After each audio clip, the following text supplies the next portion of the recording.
नमस्कार, मैं हूं आरजू अंसारी और आप देख रहे हैं राष्ट्रीय जगत विजन न्यूज। रायपुर में गांजा तस्करी के मामले में अदालत ने 2 आरोपियों को 15-15 साल की कठोर कारावास की सजा सुनाई है। ये मामला अप्रैल 2021 का है, जब गरियाबंद पुलिस को मुखबिर से सूचना मिली थी कि उड़ीसा से छुरा होते हुए रायपुर की ओर बाइक से गांजा तस्करी की जा रही है।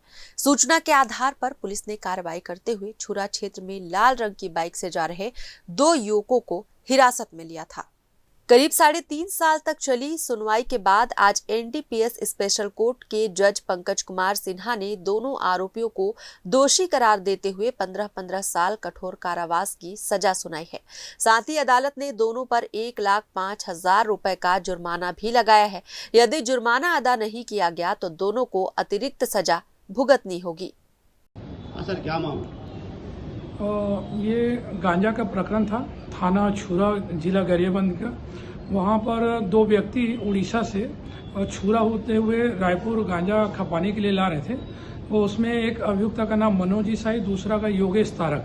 इनके कब्जे से 34 किलो 500 ग्राम गांजा बरामद हुआ था। और इस प्रकरण में, ये प्रकरण वर्ष 2021 का है। इसमें कुल अभियोजन के द्वारा 15 गवाहों का न्यायालय में परीक्षण एवं प्रतिपरीक्षण कराया गया है। उन परीक्षण के दौरान न्यायालय ने इनको दोषी मानते हुए 15-15 साल का कठोर कारावास एवं 1.5 लाख रुपये का अर्थदंड से दंडित किया गया है।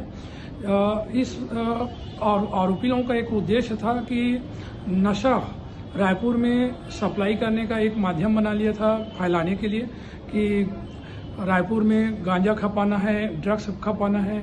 ऐसा उद्देश्य से लेकर इन लोग उड़ीसा से लेकर आ रहे थे, जिसमें मुखबिर के सूचना के आधार पर थाना पुलिस छुरा के छापा मारकर कार्रवाई किया गया था और इन लोगों को न्यायालय के द्वारा 15 साल का कारावास और 1.5 लाख रुपये का जुर्माने से दंडित किया गया है। तलाशी के दौरान उनके पास से 34 किलो 500 ग्राम गांजा बरामद किया गया, जिसकी अनुमानित कीमत 1,70,000 रुपए आंकी गई। पकड़े गए आरोपियों की पहचान गरियाबंद जिले के मनोज ईसाई और योगेश तारक के रूप में हुई थी। बरामद गांजे के आधार पर पुलिस ने मामला दर्ज कर दोनों को उसी समय गिरफ्तार कर जेल भेज दिया था। रायपुर से अजय श्रीवास्तव की रिपोर्ट। फिलहाल इस खबर में बस इतना ही। देश प्रदेश की खबरों से अपडेटेड रहने के लिए हमारे चैनल को सब्सक्राइब करें और नए खबरों के नोटिफिकेशन के लिए बेल आइकॉन जरूर दबाएं। नमस्कार।